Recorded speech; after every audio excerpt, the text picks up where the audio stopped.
اس video کو آپ ضرور دیکھیے، شاید یہ آپ کی، میری یا کسی اور کی کہانی ہو۔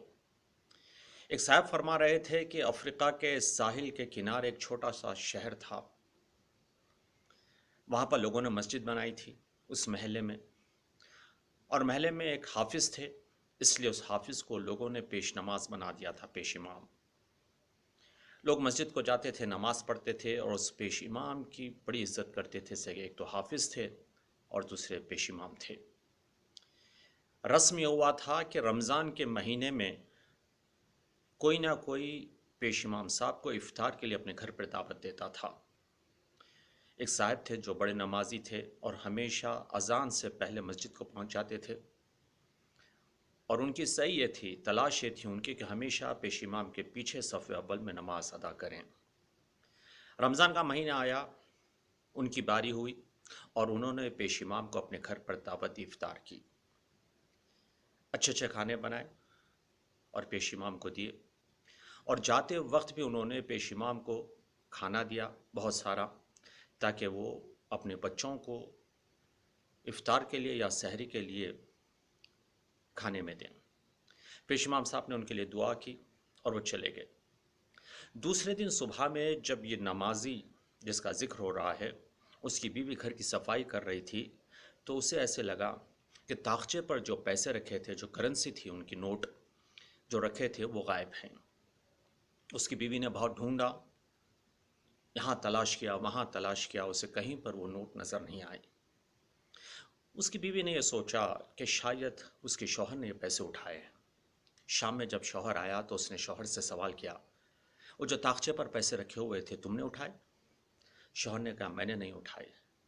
تو بہت ڈھونڈنے کے بعد اس کی بیوی نے کہا، دیکھو اس گھر میں میرے اور تمہارے سوا تو کوئی نہیں، اور ایک چھوٹا سا بچہ جھولے میں، وہ بھی تو اٹھ کر جھولے سے نکل کر پیسے نہیں اٹھا سکتا۔ تو بس ایک پیش امام صاحب تھے جو یہاں پر آئے تھے، اور کل ان کے آنے سے پہلے پیسے طاقچے پر رکھے ہوئے تھے، اور ان کے جانے کے بعد ہی پیسے غائب ہو گئے۔ تو ہو نہ ہو پیش امام صاحب نے یہ پیسے چرائے ہیں۔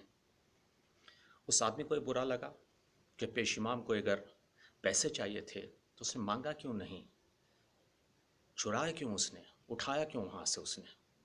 تو لہٰذا دوسرے دن سے اس کے دل میں جو عزت تھی پیش امام کے لیے، وہ ختم ہونے لگی۔ وہ دیر سے نماز کے لیے پہنچتا تھا، اور صحیح یہ کرتا تھا وہ کہ آخری صف میں ہو، یا وہ نماز جماعت کے ساتھ نہیں بلکہ فرادہ پڑھ لیا کرتا تھا، اور روبرو بھی نہیں ہوتا تھا پیش امام سے، تاکہ پیش امام کو سلام بھی کرے اور وہ اس کا جواب دے۔ ایک سال اسی طرح گزر گیا، پھر رمضان آیا۔ رمضان آنے کے بعد سب لوگ معمول کے مطابق پیش امام کو دعوت دینے لگے۔ ان کی باری آئی تو یہ کچھ نہ بول سکے ان کو، لوگوں سے، کہ پیش امام میرے گھر میں آ کے پیسے چرائے تھے۔ وہ مجبوراً خاموش رہے، اور انہوں نے پیش امام کو دعوت دی۔ پیش امام ان کے گھر پر آئے۔ جب آ کر دسترخوان پہ بیٹھے ہوئے تھے تو اس آدمی نے کہا، آپ جانتے ہیں میں 1 سال سے آپ سے بات نہیں کر رہا ہوں، آپ کو سلام بھی نہیں کر رہا ہوں۔ تو پیش امام نے کہا، ہاں میں بھی پوچھنا چاہتا تھا، بات کیا ہے؟ تو اس نے کہا، 1 سال پہلے جب آپ یہاں پر آئے تھے تو طاقچے پر پیسے رکھے ہوئے تھے، کیا وہ پیسے آپ نے اٹھائے؟ پیش امام نے سوچا، کہا ہاں میں نے پیسے اٹھائے۔ تو اس نے جھٹکا، پیش امام صاحب آپ کو اگر پیسے کی ضرورت تھی تو ہم سے مانگ لیا ہوتا، آپ ان پیسوں کو چرائے کیوں؟ تو پیش امام رونے لگے۔ جیسے وہ رونے لگے تو ان کی بیوی نے کہا، آپ رونے کی کیا ضرورت ہے؟ ہم نے تو آپ کی عزت کہیں پر برباد نہیں کی، ہم نے کسی سے نہیں کہا کہ آپ نے پیسے چرائے، ہم نے آپ کی آبروداری کی، اب رونے کی کیا ضرورت ہے؟ تو پیش امام نے کہا، میں اس لیے نہیں رو رہا ہوں کہ میں نے پیسے اٹھائے، میں اس لیے رو رہا ہوں کہ 1 سال ہو گئے اس واقعے کو، اور آپ لوگوں نے گھر میں قرآن تک نہیں کھولا۔